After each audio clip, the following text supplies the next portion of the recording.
রাজ্যের ক্ষুদ্র পণ্যবাহী যান চালকদের দীর্ঘদিনের বিভিন্ন সমস্যা ও ন্যায্য দাবি দাওয়া নিয়ে আগামী 5ই আগস্ট বৃহৎ কর্মসূচির ডাক দিয়েছে ত্রিপুরা ক্ষুদ্র পণ্যবাহী যান চালক সংঘ।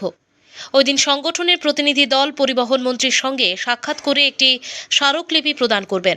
পাশাপাশি বিভিন্ন দাবির সমর্থনে আগরতলা শহরের একটি বিশাল র্যালির আয়োজন করা হবে, যা শহরের গুরুত্বপূর্ণ সড়ক পরিক্রমা করবে। এই কর্মসূচিকে সামনে রেখে রবিবার আগরতলায় সংগঠনের উদ্যোগে এক সাংবাদিক সম্মেলনের আয়োজন করা হয়। উপস্থিত ছিলেন সংগঠনের সভাপতি গৌতম দেবনাথ, সম্পাদক মিঠুন দেব সহ সভাপতি স্বর্ণা কুমার সিংহ, সহ সম্পাদক দুলাল ঘোষ সহ অন্যান্য সদস্যরা। সংবাদ সম্মেলনের সংগঠনের নেতৃত্ব জানান, রাজ্যের ক্ষুদ্র পণ্যবাহী যান চালকেরা দীর্ঘদিন ধরে বিভিন্ন সমস্যার মুখোমুখি হচ্ছেন।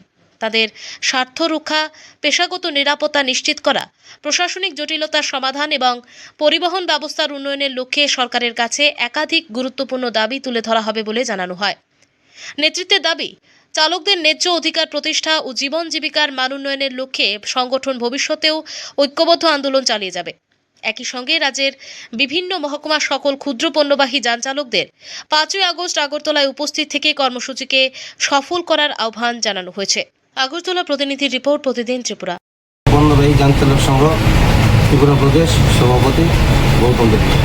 আপনার পাশে কারা কারা রয়েছে? আমার পাশে রয়েছে আমার সম্পাদক ত্রিপুরা ক্ষুদ্র পণ্যবাহী যান চালক সংঘের মিঠুন দেব মহাশয়, সম্পাদক ত্রিপুরা ক্ষুদ্র পণ্যবাহী ত্রিপুরা প্রদেশ।